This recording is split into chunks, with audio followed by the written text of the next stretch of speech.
Hey everybody, it's Everett with Ohio for Freedom. Would you like to know what really happened during that smoking gun call between President Trump and Secretary of State Brad Raffensperger Sunday, January 3rd?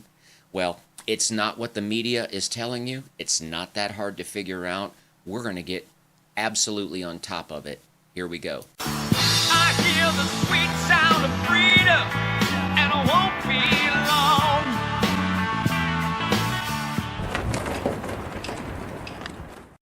Okay, it is Tuesday, January 5th, 2021 rather, and despite all the news that's out there that I'd like to comment on, we're going to only look at this telephone call because at the end of the day, what you discover is that this phone call makes only one person look bad, and that is Brad Raffensperger. And so we're going to go through that. As usual, please like, please share, please subscribe, please leave a comment, all of the above. But I want to focus on this call regardless of what news flashes across my phone or across my desk. First of all, this phone call that happened on Sunday, January 3rd, was predicated upon this premise: compromise and settlement. I'm going to prove that to you. This was not the president just picking up the phone and trying to get Brad Raffensperger to twist anything. There are lawsuits that are going forward.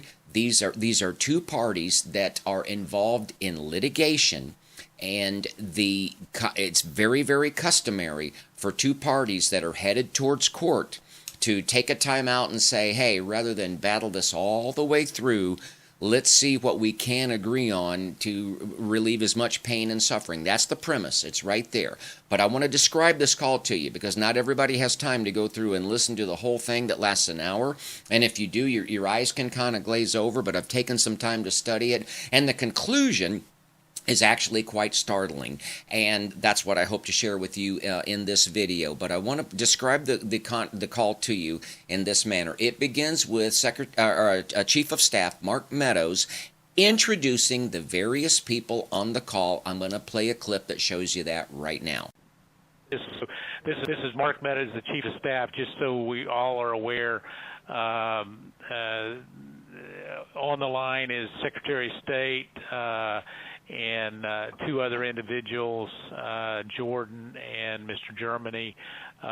With him, you also have the attorneys that represent the President, Kurt and Alex, and Cleta Mitchell. Okay, so there are two people on the end of the phone with Brad Raffensperger. One is Rich Germany and another guy named Jordan. On the president's side, there's Mark Meadows, and there is an attorney named Curtis that you will hear from, and Lita that you will hear from. I don't recall their last names, and I think there's one other attorney on the phone, but he just set that up, and now I'm going to play you President Trump's very cheerful greeting. Here we go. Okay, thank you very much. Hello, Brad and Ryan and everybody. We appreciate the time and the call. So we've spent a lot of time on this, and if we could just go over some of the numbers, I think it's pretty clear that we won. We won very substantially, Georgia. Okay, so that's the tone and the atmosphere of the beginning of this call. And once again, this call is predicated upon compromise and settlement. I am going to prove that to you. So these are two parties that are sitting on two different sides of the table in legal matters. All right, so that's the situation that we're in. And I just want to say that anybody that is taking the mainstream media's narrative on this and running with it is about three things. Number one, they're an idiot. Number two, they are willfully ignorant. And number three, they're incredibly naive for allowing themselves to be manipulated. But I want to get into this. Now, I hope I don't lose you, but here's what I've done. In the first 10 minutes that the president speaks, he goes through at least 12 different, I will call them buckets of votes that have been stolen. He describes them. And in other words, it's just like a plea bargain. It's just like when a detective is sitting down with someone and they know that they could charge them on several counts, if they could just get agreement on one, maybe they would move forward on that. It's that kind of atmosphere. So I have put together a 2-minute montage of these different buckets of votes. I'm going to play the clip. I'd like to ask you to hang around. Now, what I've done is, because I've condensed it, every time he starts a new bucket, you're going to hear a little cartoon kind of boing sound. But every time you hear that sound, know that that is another bucket of votes that are on the table that Brad Raffensperger has the opportunity to find a way to say, oh, you know what, we were mistaken about that, you're right. Because the president repeatedly says, we won by hundreds of thousands of votes, but we only got to find about 12,000 for us to call this a deal. Brad Raffensperger is not wise enough to pick up on it, but I'm going to play this 2-minute clip, and then after that, we're going to go through the information that shows you what really happened in this call. We have at least anywhere from 250 to 300,000 ballots were dropped mysteriously into the rolls. I think that if you check the signatures, a real check of the signatures going back in Fulton County, you'll find at least a couple of 100,000 of forged signatures in the 50s of thousands. And that's people that went to vote, and they were told they can't vote because they've already been voted for. But you also have substantial numbers of people, thousands and thousands, who went to the voting place on November 3rd, were told they couldn't vote. Were told they couldn't vote because a ballot had been put in on their name. We had, I believe it's about 4,502 voters who voted but who weren't on the voter registration list. So it's 4,502. You had 18,325 vacant address voters. Smaller number, you had 904 who only voted where they had just a PO, a post office box number. At least 18,000, that's on tape. We had them counted very painstakingly, 18,000 voters having to do with, she's a vote scammer, a professional vote scammer and hustler. You had out-of-state voters. They voted in Georgia, but they were from out of state, of 4,925. You had absentee ballot sent to vacant. They were absentee ballots sent to vacant addresses, and you had drop boxes, which was very bad. You had drop boxes that were picked up. We have photographs and we have affidavits from many people. I don't know if you saw the hearings, but you have drop boxes where the box was picked up and not delivered for 3 days. Thanks for hanging around for that, but I wanted to demonstrate to you that the president is sitting on a lot of information, and one thing that's very impressive is although somewhere through there you'll hear some paper rattle, it's very obvious that he might be peeking at a note, but the president is basically talking off the top of his head because he's committed this stuff to his heart, to his mind, to his memory. It's actually very, very impressive, but that is the atmosphere, and so he's going to sum up. Now, he's basically saying, Brad, I've got all of these different 12 avenues that you can easily find a way to gracefully acknowledge. What do you want to do? Let's listen to this right here. I don't know. Look, Brad, I have to find 12,000 votes, and I have them times a lot, and therefore I won the state. That's before we go to the next step, which is in the process of right now, you know. And I watched you this morning, and you said, well, there was no criminality, but I mean, all of this stuff is very dangerous stuff. When you talk about no criminality, I think it's very dangerous for you to say that. I wanted you to hear the word dangerous because Raffensperger is sitting in a position of what does he know versus what can he prove? That is, what can the president prove? And the president is letting Raffensperger know that this is dangerous, that you're treading on some dangerous ground. That would be if you believe that criminality is dangerous. Raffensperger has something to hide. That's very obvious, but take a look at this. You tell us that you've had an investigation of the State Farm Arena. I don't have any report. I've never seen a report of investigation. I don't know what that is. I've been pretty involved in this. I don't know.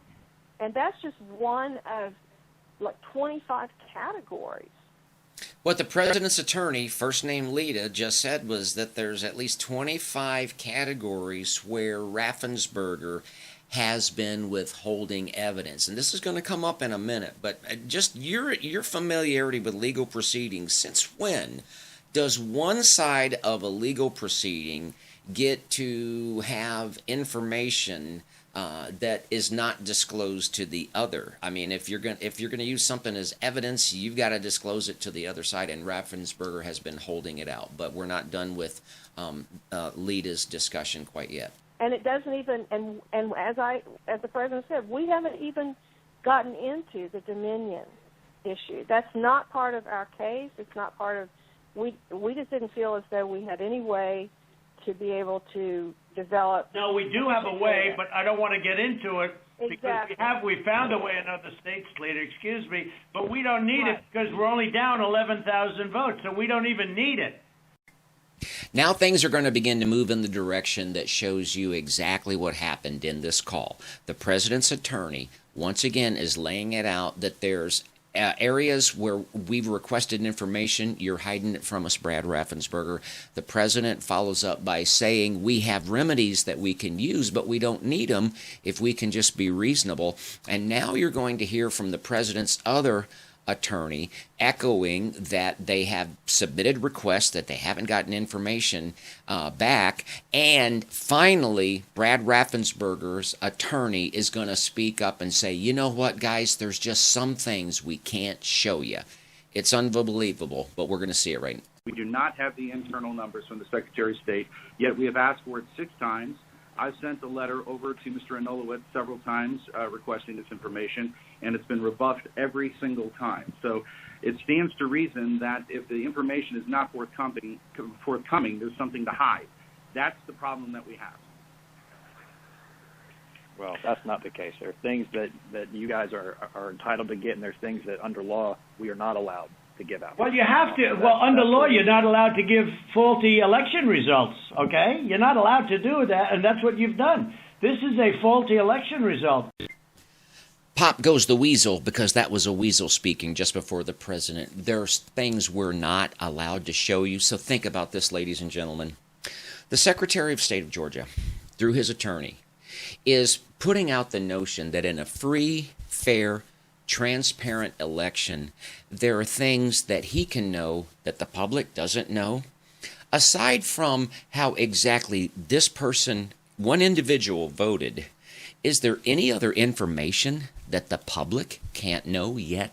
That's what he is arguing. The president's attorney was going through, once again, we've submitted because the president's attorney, Curtis, that was speaking, was saying, look, we can show you numbers, and it's based on data from your own website, information that you're putting out, and then yet the Secretary of State is trying to say, well, that information may be out there, but we have information that you can't see.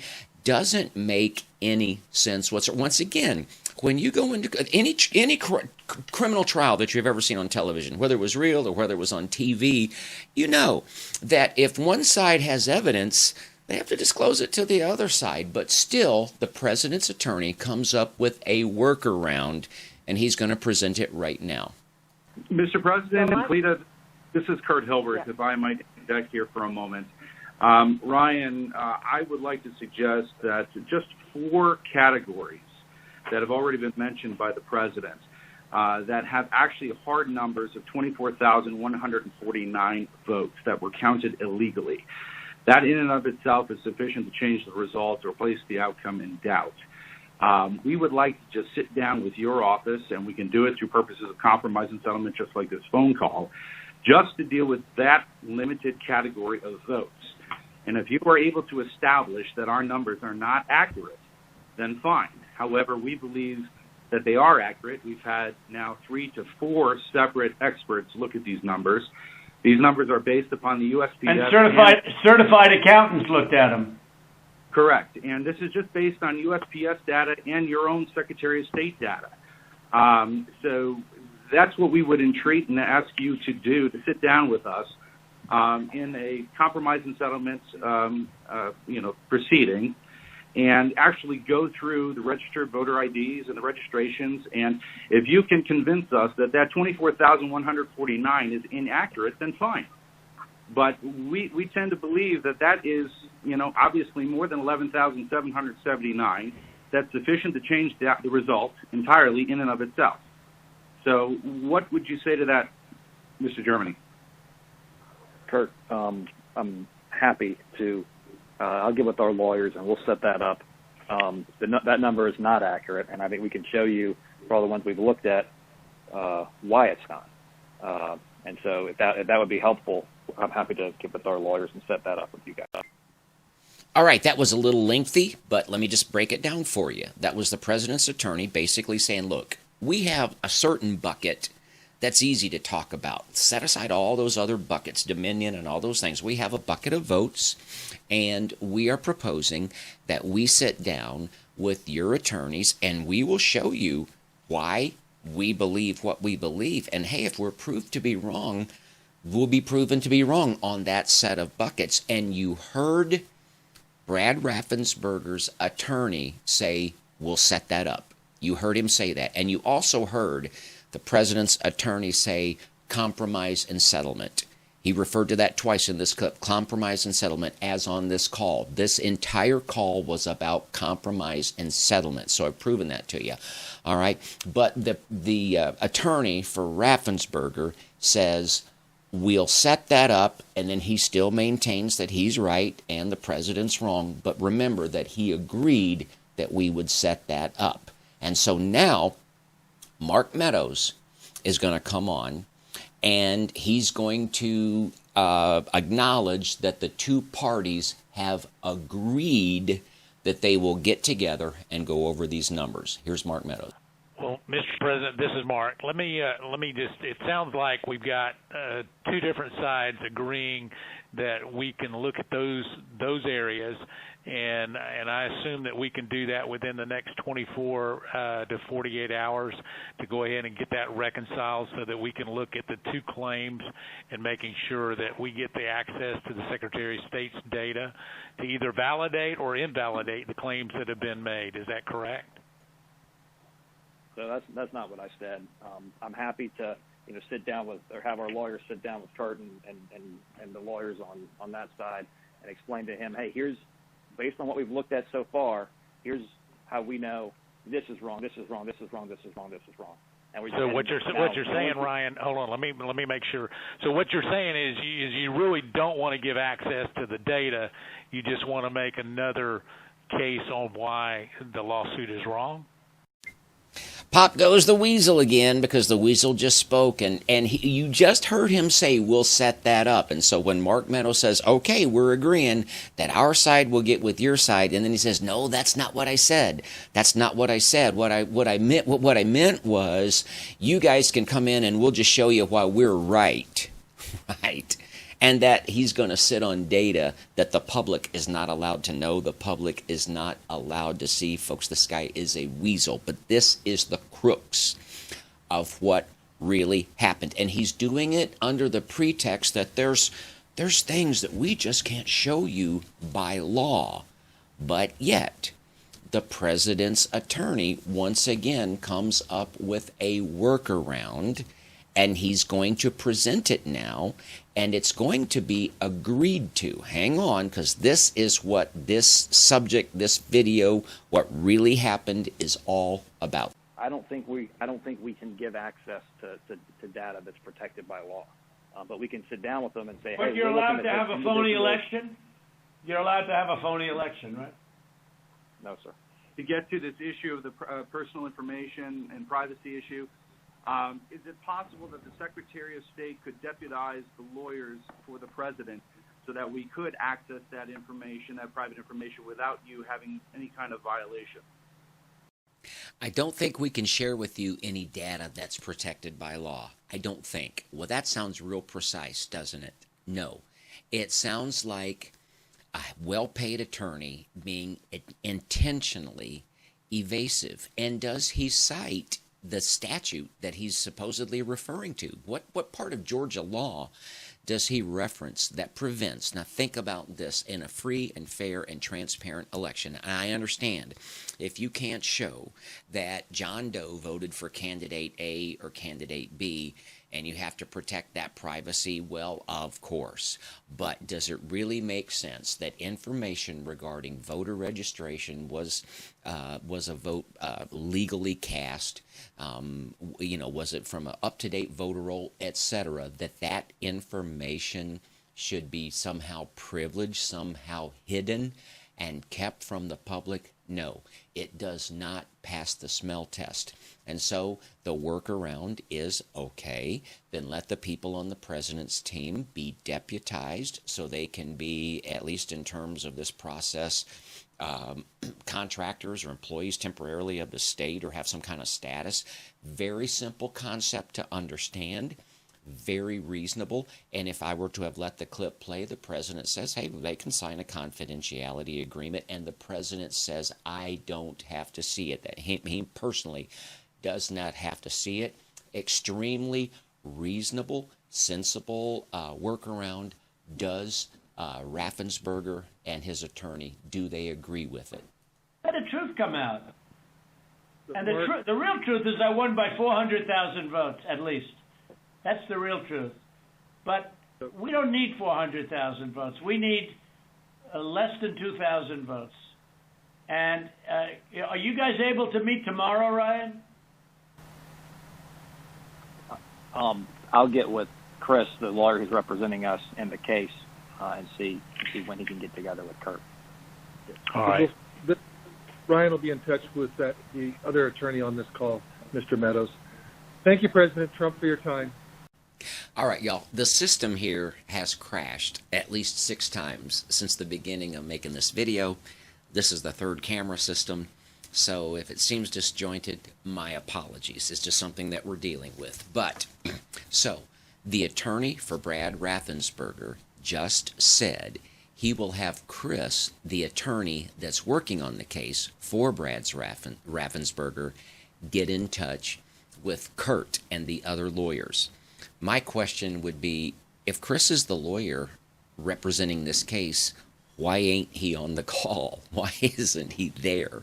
That seems evasive. But let me ask you a question. Did Raffensperger say no to them getting together?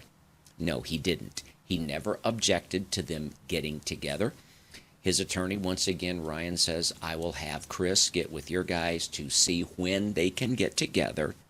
And the way the call is left is that is what is going to happen. And Raffensperger hurriedly says, thank you, Mr. President. I don't think he said Mr. President. I think he just said thank you. I don't know what he called him.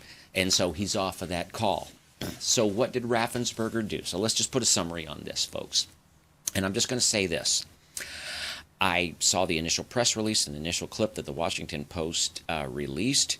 I got a pretty good take on it. I even did a quick little video yesterday after I, listened to the whole conversation. But I'll be honest with you, it wasn't until I went through it again today that I really realized what happened, which is this. The call was predicated upon commitment and compromise and settlement. That was the reason for the call. The president laid out a number of buckets full of votes that they could talk about. All Raffensperger had to do was come clean on 1 or 2 buckets or big enough buckets just to put the election where it needed to be. Very generous on the president's part, although the president is holding back every option if he doesn't get cooperation, which he has not gotten cooperation. The president's lawyers protest that they have been unable to get information, that Raffensperger has been stonewalling, has been stalling. And then Raffensperger's lawyer, when he is pushed, says that he legally can't allow this information to be provided. So the president's lawyer comes up with, once again, the workaround that says, okay, why don't you deputize people from our team so that you're not violating any law, and let's just look at the information, and we'll come to and either come to an agreement or we don't. And that's the way that it's left. And Raffensperger in a complete breach of good faith, goes out immediately, commits a felony by leaking this information to the Washington Post. I said I wasn't going to go to any stories, and I'm not. But I will relate to you that the president is looking into filing charges, if he hasn't already, both on a federal level and a state level, because consent to record in Georgia, well, it requires consent. You can't illegally record a conversation without the other person being aware of that. So where are we at with this? If you needed any proof that Brad Raffensperger is a snake, is a, quoting CCP once again, a rat bastard, you've got it. Because he's hiding something, he's agreeing to something and immediately breaching promise, and he's leaking and he's committing felony activity. And that, ladies and gentlemen, is what really happened on that phone call. So regardless of how things shake out in the next few days, understanding what happened in this phone call gives you a very good insight into the criminal, demonic thought processes of Brad Raffensperger, and that is the real truth. You can find this full 1 hour on Ohio for Freedom. There's only 4 tabs on that website. One of the tabs is labeled Hot Links. If you click that, it will be the top story for at least a while right now. It's not hard to find. So, if you can please like, share, and subscribe, we certainly appreciate it. Please sign up to get our emails. If you'd like to help us out, make some improvements in this little crash-laden studio on PayPal, that's appreciated. But until next time, God bless you, God bless your family, God bless the state of Ohio, and God bless the United States of America, where Donald J. Trump will prevail for his 2nd consecutive term. I hear the sweet sound of freedom, and I won't be